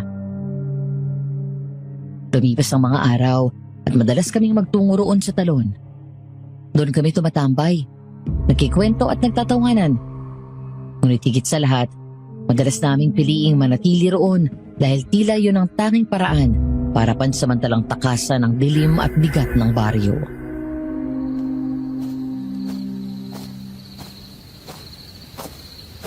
Leo, Maya, nakita niyo ba si Thea? Bakit mo siya hinahanap? May kailangan ka? Wala naman. Magkasama kami kanina sa talon, tapos bigla siyang nawala. Nasaan na ba siya? Bakit mo ba siya dinala sa talon? Wala naman. Naisip ko lang kasi maganda doon. At saka, Tumigil ka na. Kung ano mang ginagawa mo doon, huwag mo nang idamay si Thea. Mapapahamak lang siya dahil sa'yo. ano bang sinasabi mo? Huwag mo na nga siyang lapitan, pwede ba? Huwag mo na rin siyang kausapin. Bakit? Ano bang ginawa ko? Bakit mo siya ginawang kaibigan? Bakit mo siya sinasama sa mga ganyang gawain? Hindi mo ba naiisip na maaari mo siyang ipahamak? Ginagamit mo ba siya para makaalis ka dito? Wala ka ng pag-asa, Junie. Kagaya ka lang namin. Hindi totoo yan. Hindi ako magiging katulad nyo. Hindi mo alam ang sinasabi mo. Ilang araw ka pa lang dito, akala mo kaya mo nang tiisin ang lahat? Huwag kang masyadong mayabang, Junie. Hindi ako mayabang. Siguro, mahina lang kayo, kaya ganun ang iniisip nyo. Sumuko na lang ba kayo? Masaya ba kayo ngayon? Malaya ba kayo? Hindi mo kami naiintindihan. Ginagawa lang namin ang tama. Ginagawa namin ang kailangan. Ano bang kailangan nyo? Ang sumpa! Ang sumpa! Kailangan namin itong panatilihin. Kung hindi, mamamatay kami. Totoo man yan o hindi, mali pa rin na basta sumuko at pumayag sa masama. Mali rin na dinala mo si Thea rito. Kung kailangan mo manatiling tao para mabuhay ng normal, siya naman ay kailangan manatili sa kanya. Dahil kung hindi, madadamay kaming lahat. Madadamay ang buong angkan dahil kay Thea. Siya magiging pinuno namin. Pero hindi tama yan. Pinipilit nyo siya. Wala kang pakialam. Tama na. Huwag mo siyang kausapin. Huwag mo siyang lalapitan. Kung hindi, ikaw ang masasaktan. Huwag niyo akong pinagbabantaan. Maaaring nangingibabaw kayo ngayon dahil kampo na kayo ng kadiliman. Pero hindi ibig sabihin nun na wala na akong magagawa para talunin kayo. May dahilan kami. Hindi mo lang naintindihan. Kaya tigilan mo na ang kayabangan mo. Ano yan? Leo, ano ba nangyayari sa'yo? Sumusuka ka ng dugo. Ano nangyayari? Wala. Wala kang pakialam. Hindi ka namin kailangan. Umalis ka na nga rito. Pagkain. Kailangan ko ng pagkain. Nagugutom ba kayo? Ano? Nagugutom ba kayo? Kaya ba ganyan kayo? Gusto niyo bang bigyan ko kayo ng pagkain? Hindi mo kami matutulungan. Halika, sumunod kayo sa akin. Kumain kayo ng normal. Pakiramdam ko, gagaling pa kayo. Mawawalang sumpa sa inyo. Ano bang sinasabi mo? Bitawan mo nga ako. Hindi, subukan nyo lang. Tao rin kayo. Baka bumalik ang sarili ninyo kapag nakatikim kayo ng normal na pagkain. Hindi mo na kami kailangang tulungan. Ang kailangan mo lang gawin ay umalis na. At huwag ba kaming pakikialaman kung ayaw mong hindi kita mapigil. Oh, Maya, Leo, nagugutom na ba kayo? Nakahanda na ang pagkain ninyo sa mesa. Salamat po, Lola. Oh, Junie, nariyan ka pala. Mabuti naman at naabutan kita. Pumasok ka muna, magkwentuhan tayo. Bakit po? Ano po bang gusto niyong pag-usapan natin? Marami. Pero mas mabuti kung sa loob na tayo mag-uusap. Hindi maganda sa tenga ng mga bata ang ating pag-uusapan. Ano po bang ginagawa niyo sa kanila? Mukhang masama ang pakiramdam nila. Nagsusuka pa ng dugo. Ganyan talaga ang mga bata kapag nagugutom. Huwag kang mag-alala. Normal lang yan sa kanila. Hindi po normal yan. Hindi ko po naintindihan. Bakit kailangan ganyan sila? Bakit kailangan kainin nila mga bagay na hindi dapat? Dahil ganyan ang sumpa namin, Iho. Ganyan ang lahi namin. Pero tao naman po sina Leo at Maya. Kagaya ko rin sila. Oo. Pero pinili nila yon para sa sarili nila. At bukas, ganun na rin ang mangyayari sa'yo. Hindi mangyayari yon. Hindi ka sigurado, Iho. Mas lalo akong hindi naniniwala sa inyo. Dahil lang sa sumpa nyo, hayaan niyong mangyari ang mga bagay na yon. Hayaan ninyong masaktan ang mga inosente. Judy, alam kong hindi mo pa nauunawaan. Bata ka pa at marami kang dapat matutunan. Pero sa ngayon, Ang kailangan mo lang gawin ay lumayo kay Thea Ano? At bakit naman? para sa kaligtasan ninyong dalawa. Hindi pa tamang oras para magkasama kayo bago mahuli ang lahat. Magkasama kami? Anong ibig niyo sabihin? May ginagawa ba kayo kay Thea? Pinipilit niyo ba siya manang? Anong ginagawa niyo sa kanya para manatili siya sa inyo? Wala kaming ginagawa sa kanya. Ginagawa lang namin ang kailangan. Kung ako sa'yo, manahimik ka na muna. Sa ngayon, hindi pa kailangan ng presensya mo rito. Huwag kang mag-alala. Hindi ka kukuhain ng kahit sino rito, iho. Alam nilang hindi dapat saktan ang magiging kabiyak ng susunod na pinuno. Ano? Binabalak niyo akong ipakasal kay Thea? Nababaliw na ba kayo? Pinilit niyo siya. Sinaktan niyo siya. Kung si Thea ang nagpapahirap sa'yo, dapat galit ka na siguro sa kanya mula pa unang araw. Pero tingnan mo, mukhang nasusulit mo ang pagkakataon na makasama siya. Hindi ba't magandang plano yun? Nababaliw na kayo. Kaibigan ko si Thea. Huwag niyo siyang pilitin. Ito ang kapalaran ng mga pinuno, Juni. Wala kang magagawa kundi sumunod. Kasi ikaw ang napili. Akala niyong dahilan yon para manatili ako rito at hindi magpumilit umalis? Oo naman, iho. Kapag nagpakasal kayo rito, ang lalabas mula sa baryong ito ay magtatagal. Iyan mismo ang nangyari sa ina ni Thea. Isang mortal na hindi na kontento. Mga hayop kayo. Mas mabuti pang sundin mo ang sinasabi namin. Ilang linggo na lang ay sasapit na ang ikalawang kabilugan ng buwan. Sa araw na yon, doon kayo mag-iisang dibdib ni Thea.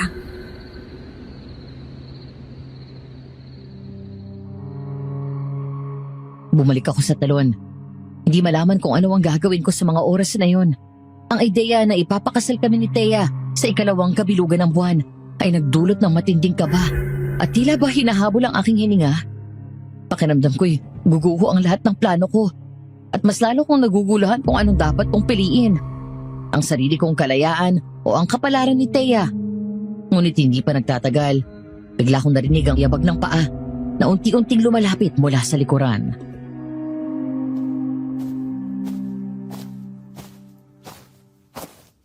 Oh, iho. Nandito ka na naman. Mukhang nalulungkot ka mag-isa. Apo, Kumusta ka, iho? Apo, ito ba ang sinasabi ninyong ako ang napili? Ito ba yan? Apo, ang bata pa namin ni Thea. Hindi ko talaga maintindihan. Ayoko siyang pilitin sa kahit anong bagay. At alam kong ayaw din niya. Bakit nangyayari to? Naguguluhan ka, Juni. Hindi. Aminin niyo na lang. Kayo ang may pakanan nito, di ba? Kayo ang nagsabing ako ang napili ng buwan. Na ako raw ang susi sa kanila. Pinili niyo ako maging gamit nila para makapagsimula sa bagong lahi. Huminahon ka muna, iho. Hindi mo pa lubos na nauunawaan ang lahat. Paano ko maunawaan? Matapos niyong sabihin na may pag-asa pa ako, bigla ko namang malalaman na magiging kabiyak ako ng isang aswang. Hindi pa ganap na aswang si Thea. At habang may panahon pa, Juni, ikaw ang maaaring maging susi sa pagbabago niya para tuluyang makalaya siya mula sa angkang ito. Pagbabago? Anong pagbabago? Na maging katulad niya? Hindi. Nanghihina na ang lahi nila. Ang sumpa ay nagiging mabigat na pasanin. At ang tanging paraan para mabago yon ay isang purong kaluluwa. Isang tao na katulad mo na magsisimula ng bagong lahi kasama ang isang purong aswang. Ikaw ang pag-asa ng angkan na ito, Juni. At ikaw rin ang pag-asa ng inosenteng kaluluwa ni Thea. Huwag kang malito sa dahilan kung bakit ka napadpad dito. Hindi ko alam kung maniniwala pa ako. Paano kung magalit sila sa akin at kainin? Hindi. Ang magiging simula ng dalawang lahi ang kailangan nila para sa ritual. Ito ang gagamitin nila para maging malaya, masaya, at ligtas. Hindi lang sila ang makikinabang, pati si Thea. Ano bang dapat kong gawin? Apo, direktahin niyo na po ako. May kakayahan ka, Junie. Hindi ka napadpad dito para lang gamitin. Anong kakayahan? Hindi ko maintindihan. Lahat ng bagay ay may dahilan. Ang pagkawala mo, ang pagkikita niyo ni Thea, may kabuluhan. Huwag kang mag-alala. Hindi ka masasaktan sa ikalawang kabilugan ng buwan. Ang dapat mong gawin, magtiwala. Huwag kang matakot, iho. Matutulungan mo silang lahat. Matutulungan? Oo. Tanggapin mo ang kapalaran mo. Huwag mangamba. Magiging ligtas ka. Sigurado ka po ba? Oo, Junie. Kaya ngayon, maghanda ka.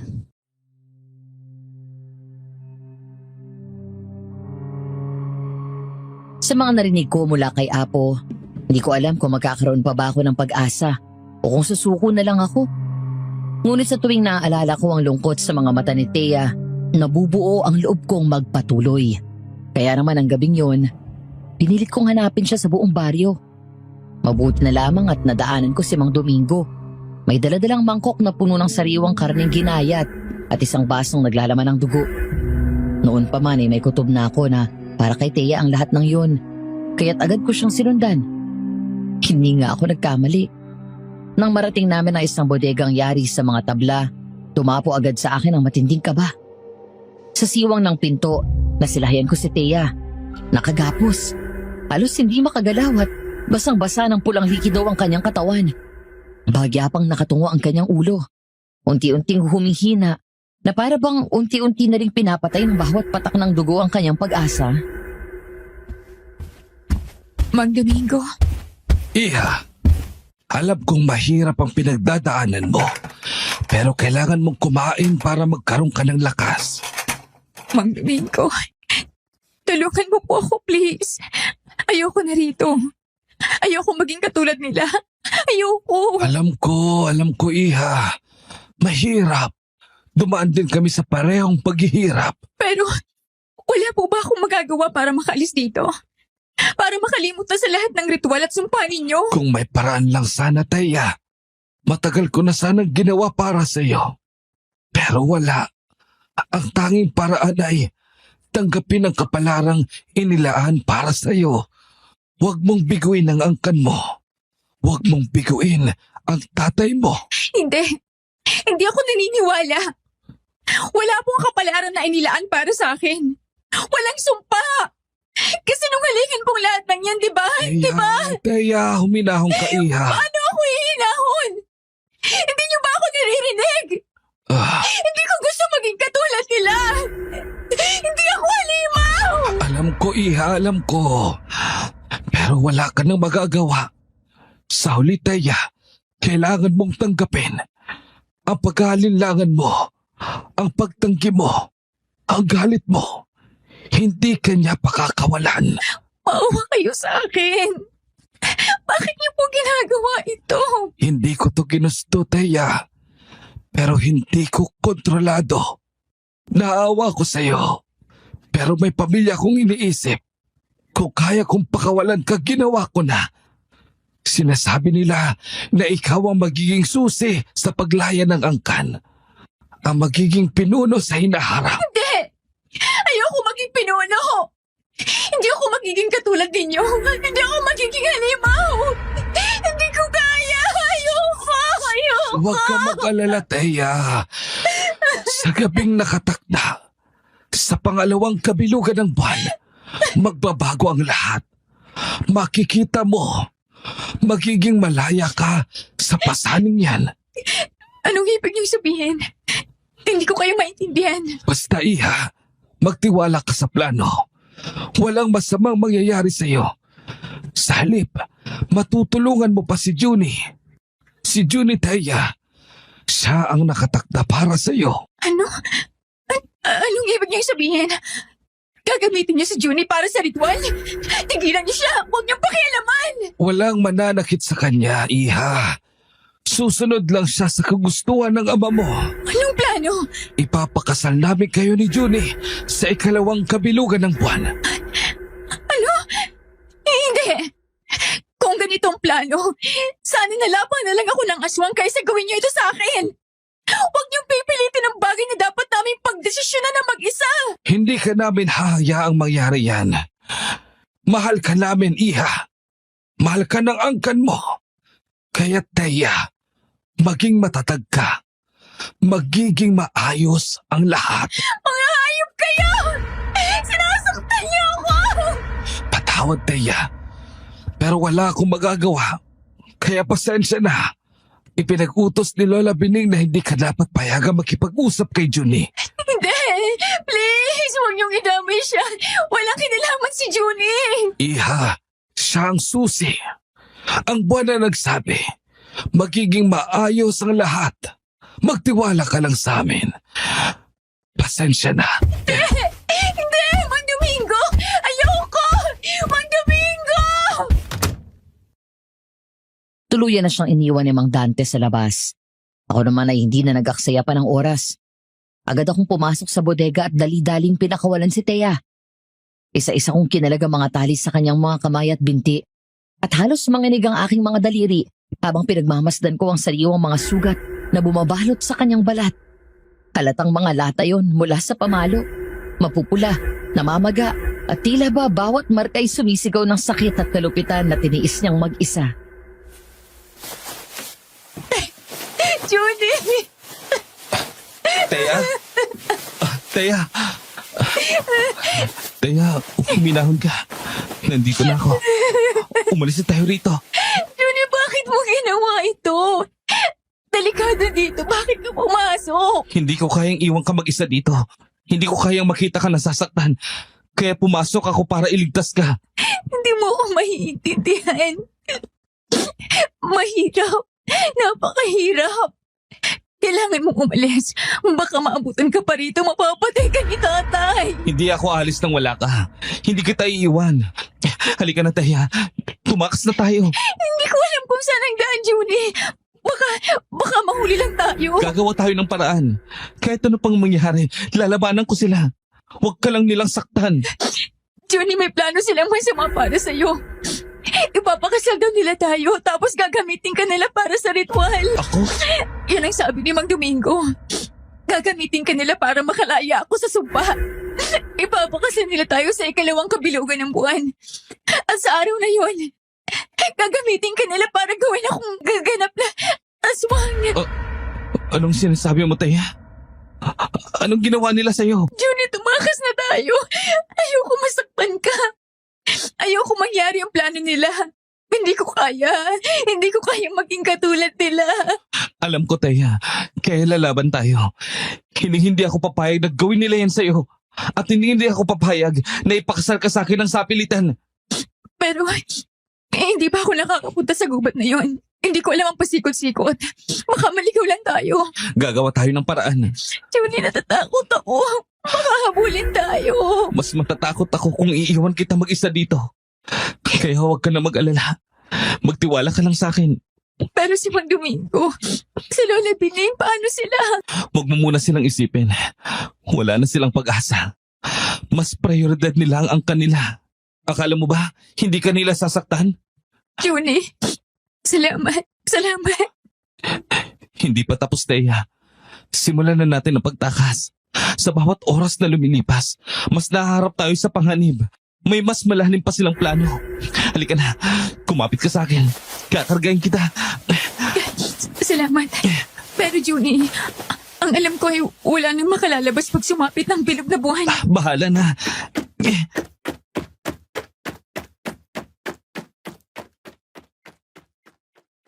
Buhat-buhat ko ang isang nangihinang Teya habang tumatakbo ako ng walang tigil. Pilit kong ikinubli ang takot at pangambang kumakabog sa dibdib ko upang hindi na siya lalo pang manghina sa takot. Hindi nagtagal narating namin ang talon. Sa sobrang pagod, agad kaming sumilong sa gilid nito kung saan may maliit na kuweba na yari sa bato. Sa sapat lamang para pagkasyahin ang 2 tao. Sa ilalim ng madilim na gabi, pinilit kong hanapin ang daan palabas. Ngunit wala akong makita. Amugat kadiliman lamang ang bumabalot sa buong paligid.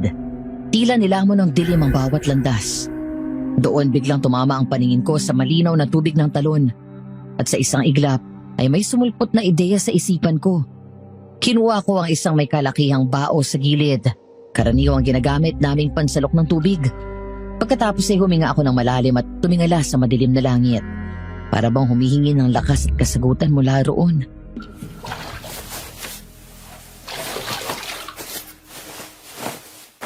Junie, anong gagawin mo?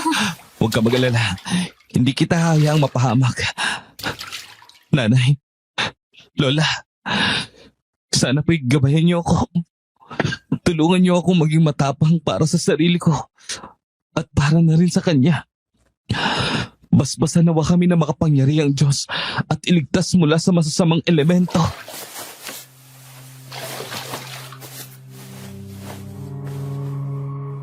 Isinadlok ko ang bao sa bukal at marahan kong idinaan ang malamig na tubig sa noo ni Thea.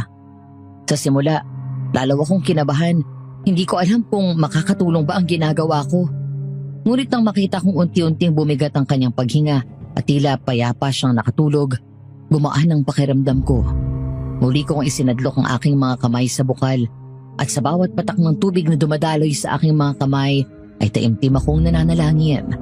Inaalala at pinag-iisa ang bawat salitang iniwan sa akin ni Apo. Maya-maya ay nakakita ako ng isang walang lamang bote sa paligid. Kinuha ko yon saka pumulot ng ilang bilog na bato sa tabi ng bukal. Itinali ko ang mga yon gamit ang isang kapirasong tela na pinilas ko mula sa damit na suot ko noon at hinugis ko itong parang isang rosaryo. Habang hawak-hawak ang rosaryo, muli akong nagdasal.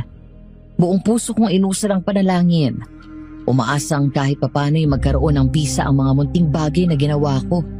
Isang maliit na pag-asa laban sa napakalaking dilim na bumabalot sa amin.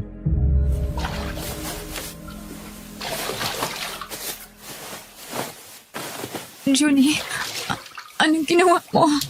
Benditadong tubig, Thea. Paano mo nagawa yan? Hindi ba mamamatay ako dyan? Sabi ni Apo, ang pananampalataya at tiwala sa sariling kakayahan ang pinakamalakas na kapangyarihan. Kung buo ang loob mo, kahit anong dasal ay may bisa.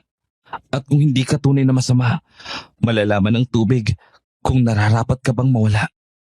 Balak mo bang gamitin yan laban sa kanila? Oo, Hindi ka ba natatakot? natatakot ako. Pero mas natatakot ako na baka hindi na tayo makalabas dito. Junie, kaya ba natin? Kakayanin natin.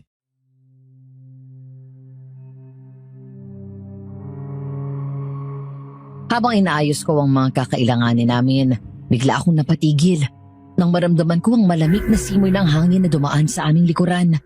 Hindi pa man ako nakaabot ng hininga, ay bigla na lamang sumulpot sa harapan namin ang 2 anino.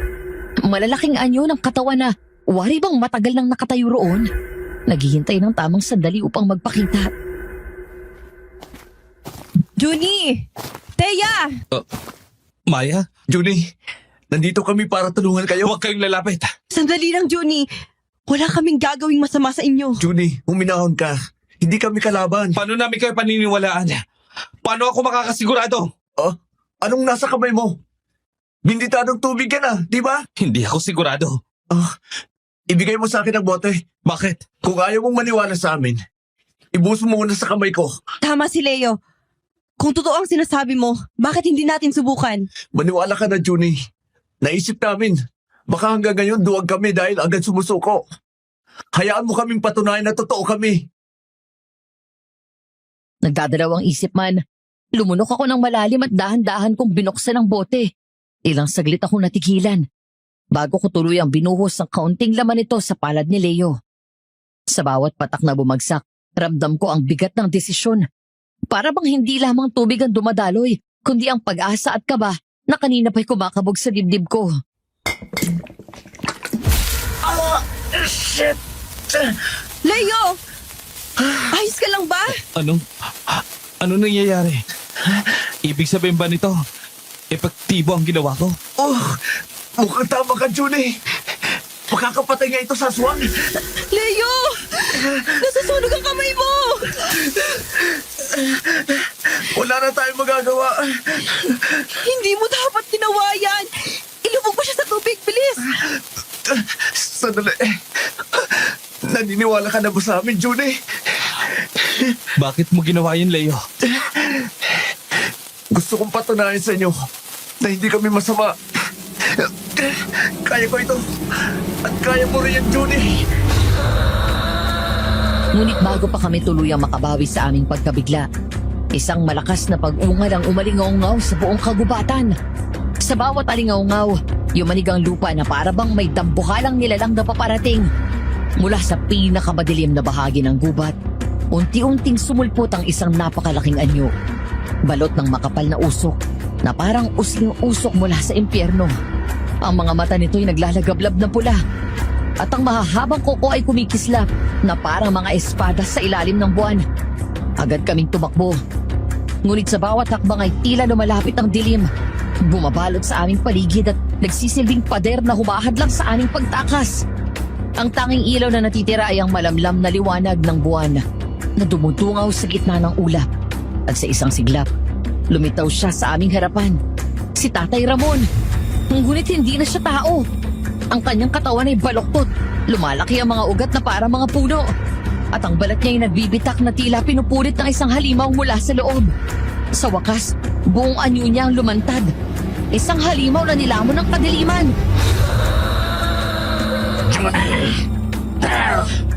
Hindi nyo kami matatakasan. Hindi mo kami masasaktan! Talaga ba? At sabihin mo, hindi mo ako mapipigilan. Bumalik ka dito! Hindi mo sila makukuha nang hindi ka dumadaan sa amin, Tatay Ramon! Hindi ka magtatagumpay! Hindi ko na maipaliwanag ang mga sumunod na pangyayari. Sa isang kisap mata, tumama ang mahabang kuko ni Tatay Ramon sa dibdib ni na Leo at Maya. Napaatras ako sa aking kinatatayuan. At sa gitna ng aking pagkabigla, nakita kong nagbago ang kanilang mga anyo. Lumaki ang kanilang mga katawan. At mula sa kanilang mga kamay ay tumubo ang mahahabang kuko. Kasing talim na mga patalim na sinadya para pumatay. Johnny! Takbo! Taya, ano pang ginagawa mo? Tumakbo na tayo! Pero Junie, hindi natin sila pwedeng iwan. Taya, wag na! Wala na tayong oras, tara na! Dito tayo, dito sa kanan! Sorry. Halika, tutulungan kita. Nadapa si Thea sa madilim na daan at sa sobrang pagmamadali ay halos mawalan naman ako ng balanse. Kumalabog ang mga tuyong dahon at sanga sa paligid at sa bawat hinga namin ay ramdam ang kaba at takot na tila ba may humahabol mula sa likuran. Hindi na ako. Kaya ko na. Sila Leo, baka mapatay sila ni tatay. Hindi makakapigil si tatay kapag ganito. Anong gagawin natin? Hindi ko alam, Taya. Basta kailangan na muna nating makalayo dito. Hindi rin tayo ligtas sa kanila. Hindi naman tayo mga aswang. Habang tumatakbo ako, umuugong ang malalim at malamig na boses ni Tatay Ramon sa paligid. Tila ba galing ito sa bawat sulok ng kagubatan. Sumusunod sa bawat takbang ko. Sa bawat ikot ko at bawat hinga, ramdam ko ang alingaw-ngaw na nagpalakas sa aking kaba at takot. Parang hindi na ako ligtas kahit sa ang sulok ng lugar. Pero, Wala nang pero. Tara na, takbo. Alam mo ba kung saan ang bahay ni Apo? ha? Si Apo. Kailangan natin makarating sa bahay niya. Baka alam niya ang solusyon. Sa kaliwa ba o sa kanan? Bilisan mo, Taya. Hindi ko alam. Hindi ko kilala si Apo. Saan mo ba siya nakilala? Noong unang gabi ko dito. Wala na tayong ibang lilikuan dito. Lahat ng taga rito kilala ko. At wala akong kilalang Apo. Shit. Saan ba tayo pwedeng pumunta? Junie, wala nang ibang paraan. Masyado malapit na sila. Halika na. Tumakbo na muna tayo. Dito tayo sa ibabaw ng maliit na kuweba. Bilis! Hindi ko alam kung kakayanin yan ang bigat natin. Junie, sa tingin mo, may iba pa ba tayong pagpipilian? Halika na! Wala kaming magawa kundi umakyat sa mabatong bahagi. Makipot at madulas ang daan. At bawat yapak ay nagbabadya ng panganib. Ramdam ko ang pag-alog ng mga bato sa ilalim ng paa ko. At bawat hakbang ay parabang naglalagay sa akin sa bingit ng pagkahulog. Halos hindi ko maitago ang kaba na pumapailan lang sa dibdib ko habang hinihila ko si Thea sa tabi ko. Ayaw nilang tumawid. Mukhang alam nila na mapanganib ang tuloy na to. Pero anong gagawin natin eh? Hindi natin alam kung saan papunta pagkatawid natin eh. Kailangan nating mag-isip ng plano. Hindi natin alam kung gaano katagal sila maghihintay. Sa ilalim ng tulay, humahampas ang tubig sa mga bato. Parang mga palad na gustong akutin kami at hilain sa ilalim. Ramdam ko ang malamig na alon na sumasayad sa aking paa. At halos mawala ako sa balanse habang pilit kong hinahawakan si Thea. Ang bawat hampas ng tubig ay nagpapabilis ng tibok ng puso ko na para bang boses ng kagubatan mismo ang nagbababala sa amin. Halika na, baka masira pang tulay. Hindi. Sinundan pa rin nila tayo. Wala na tayong tatakasan. Ayos ka lang ba, Thea? Hindi na natin kaya ang ganitong takbo.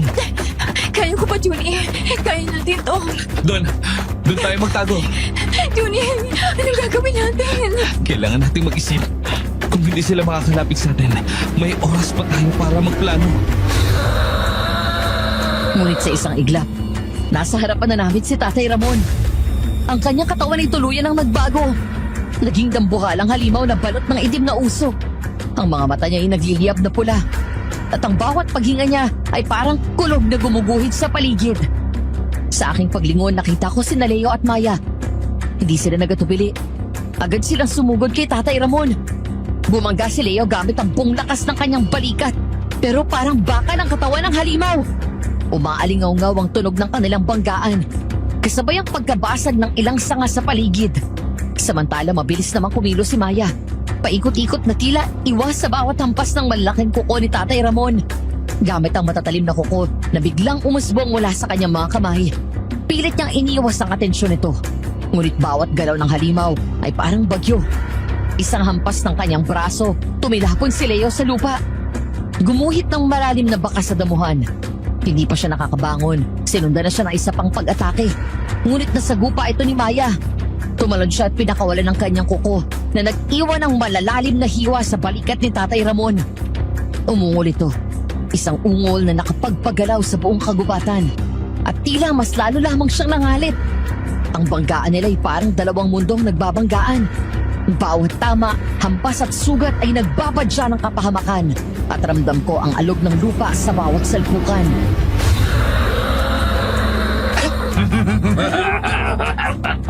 Hindi! Hindi mo ako mapipigilan! Hindi mo kayang protektahan si Thea! Junie, umalis ka na. Hindi ako aalis nang hindi kita kasama. Napakasarap naman sa mata. Ano ang problema ninyo? Mukhang nagkakaunawa na kayo. Ang problema, kayang pamimilit mo. At ang pagiging makasarili mo, tatay. Kaya, bumalik ka rito. Huwag mong sawayin ang pamilya mo. Tama na po. Ayoko na sa baryong to. Hayaan niyo na ako makaalis. Nawawala ka na sa katinuan, Thea. Akala mo ba isa kang tao? Bahala na kayo, Lola. Basta hindi na po ako mananatili rito. Hayaan niyo na kami. Napakapasaway mo. At sa mismong sandaling yon, sumulpot mula sa dilim si Mang Domingo. Ang kanyang mga mata ay kumikislap sa pula at ang matatalim na kuko'y handa ng sumugod sa amin. Ngunit hindi ako nag-alinlangan. Mabilis kong kinuha ang bote ng benditadong tubig na kanina'y hawak ko at buong lakas kong inihagis sa kanyang direksyon. Diretso itong tumama sa kanyang dibdib. At sa mismong pagbagsak ng bote, kumalat ang banal na tubig na parang nagliyab sa kanyang balat. Isang nakakabinging sigaw ang kumawala mula sa kanyang bibig. Hindi yun ungol na tao, kundi isang alulong ng nilalang na nasusunog mula sa loob. Ang usok ay mabilis na lumabas mula sa kanyang katawan. At ang balat niyang dati makapal at matibay ay nagsimulang magbitak-bitak. Parang tuyong lupa na pumuputok sa init. Umurong siya. Pilit na pinapahid ang tubig. Ngunit lalo lang itong kumalat sa kanyang mga kamay. Para bang buhay na apoy na hindi mapigilan. Ang dating matatag niyang anyo ay biglang nanghina. At sa bawat hakbang niyang palayo, ramdam kong unti-unti siyang nawawalan ng lakas.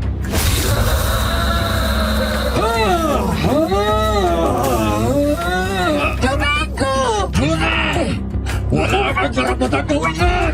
Hindi! Lola, tama na po. Hindi kayo makakaalis.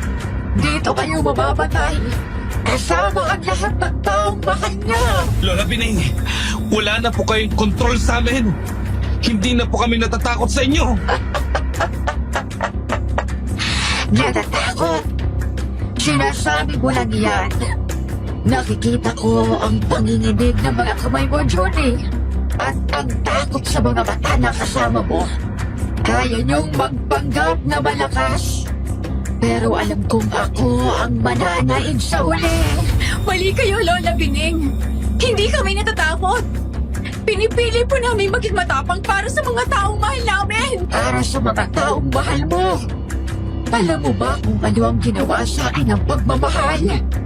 Wala! Kalokohan lang yan! Kung ang pagmamahal ang naging dahilan ng puot nyo, ayaw namin maging ganyan. Hindi ganyan ang pagmamahal. Ang pagmamahal ay hindi nagbibigay ng sakit. Nagbibigay ito ng pag-asa. Hindi nyo alam ang sinasabi nyo. Hindi nyo alam ang sakit na dinanas ko. Pero malapit nyo nang malaman. Kukunin ko kayo. Sisiguraduhin kong mararanasan nyo ang pinakamasakit na mag-iisa. At kapag nangyari yun, hindi na kayo makakapagpatawad. Hindi na po. Ayoko na pong makiusap. Hindi po namin alam ang lahat ng pinagdaanan nyo. Pero hindi po solusyon ang pagbibigay ng sakit sa iba. Judy, gawin na natin. Lola Bining, hindi na po kayo makakapanakit pa ng iba. Hindi na po kami magiging bahagi ng galit nyo. Judy, alam mo ba kung bakit nandito ka? Para bigyan ako ng pagkakataon para magigante. May alay ako para sa'yo. Bibigyan kita ng kapangyarihan para maibalik ang lahat sa dati. Kailangan mo lang iwanan ang lahat. Iwanan mo ang mga mahal mo. At sumama ka sa akin. Hindi po ako magpapadala sa mga sinasabi nyo. May sapat na lakas na loob ako para tanggihan kayo at lumaban. Lakas ng loob! Nahihibang ka na! Anong magagawa mo? Ang rosaryo ay isang simpleng bagay. Wala itong kapangyarihang matatapat sa akin. Mali kayo, Lola. Maling-mali. Napaka-inosente mo, Thea. Alam mo ba kung ano ang nangyari sa pag-asa at pananampalataya? Nawala ang mga yan. Handa na kayong harapin ang kamatayan!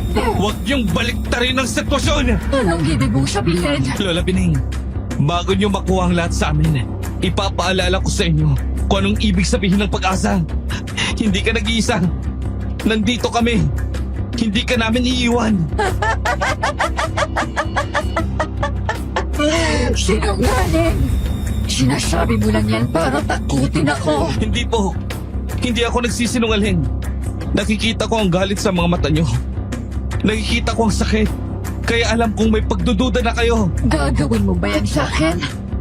Matatapat ba yan sa kapangyarihan ko? Hindi ko po alam. Pero handa akong subukan. Wala kang magagawa. Hindi mo ko matatalo. Hindi ko po kayo matatalo. Pero ang pag-asa, pananampalataya at pagmamahal ang tatalo sa inyo. Ha? Wag!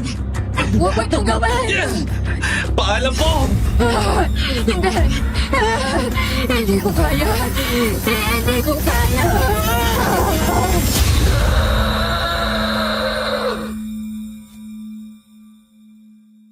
Teya, tapos na. Judy, tapos na. Tara na. Kailangan na nating umuwi. Hindi niya na tayo susundan. Hindi na. Wala na siya. Salamat, Judy. Salamat din sa'yo, Teya. Ikaw ang nagbigay sa akin ng lakas.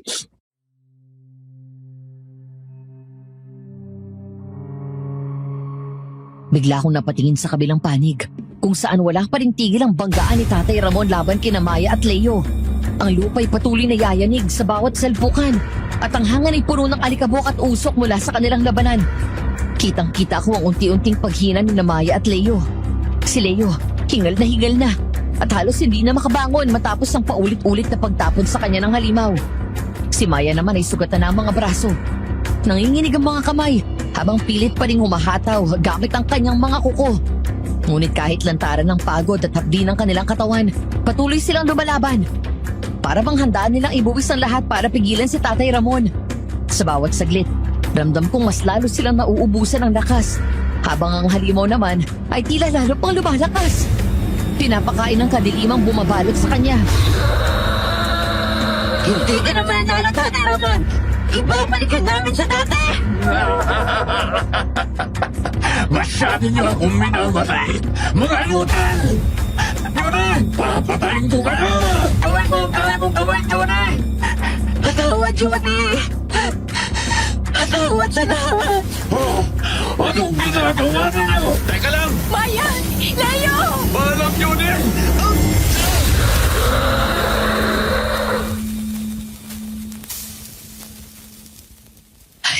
Juni! Tana, Tana, Ano nang mangyayari? wala na mangyayari. Tapos na.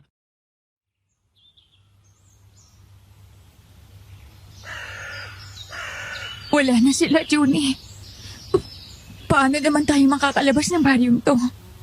Halika, gagawa tayo ng palatandaan sa daan.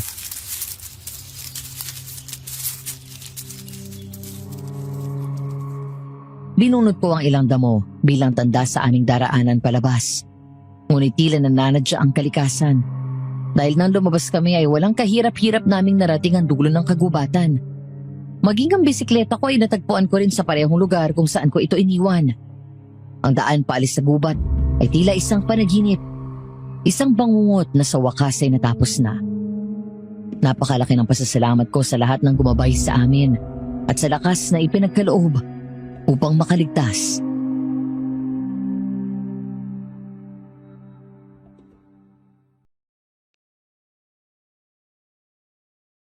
Sa aming paglabas, isang bagong kabanata ng aming buhay ang nagsimula.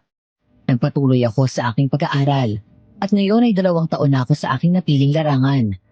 Si Thea naman, sa wakas ay natagpuan ng kanyang ina na hindi pala totoong namatay. Namuhay silang magkasama. At sa kabila ng lahat ng pinagdaanan, nanatiling matatag ang kanilang pamilya. Ngayon, 6 na buwan na rin kaming magkasintahan ni Thea at napakasarap sa pakiramdam na masaksihan ang bawat alaala na kasama siya. Ngunit habang inaalala ko ang lahat ng nangyari, may isang palaisipan pa rin hindi mawala-wala sa isip ko. Matapos kasi ang huli naming pag-uusap sa talon, hindi ko na siya muling nakita. At sa baryo, ni isa man ay walang nakakilala sa kanya. Bakit siya hindi lumalabas kapag may ibang tao akong kasama? Hanggang ngayon ay misteryo pa rin yun sa akin. At dahil wala na po akong maikukwento, dito na po nagtatapos ang aking salaysay. Para sa lahat ng sumubaybay sa kwentong Takip Silim, maraming salamat po sa inyong pagmamahal at suporta. Naway may mapulot kayong aral mula sa aming karanasan.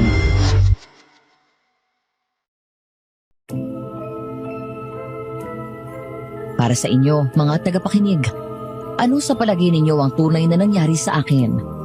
Mga aswang lang kaya ang mga nakasalamuha ko sa mahiwagang gubat na yun? O may ibang lihim na nakatago roon? I-share ninyo ang inyong mga ideya sa comment section at babasahin ko ang ilan sa mga ito. Maraming salamat sa inyong patuloy na pagsubaybay sa kwento namin ni Thea.